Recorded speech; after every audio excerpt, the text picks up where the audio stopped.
Okay, this is our cook now. A pancit canton. Lucky meat.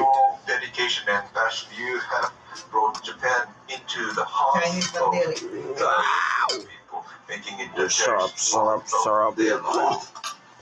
Right. Sa GMA Integrated News, grabe timang inyo. Saksi.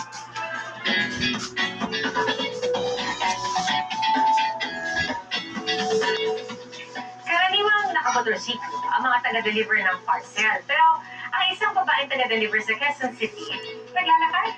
Nanding sa kanyang kwento ang isang netizen na nagbigay ng regalo. Saksi, si Jamie Santos.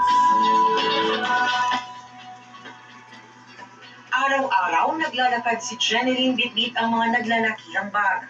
Naman ng mga ito ang mga parcel na in-order sa isang online shopping app. Kwento ni Jenny, alas 5 ng umaga nagsisimula ang kanyang araw.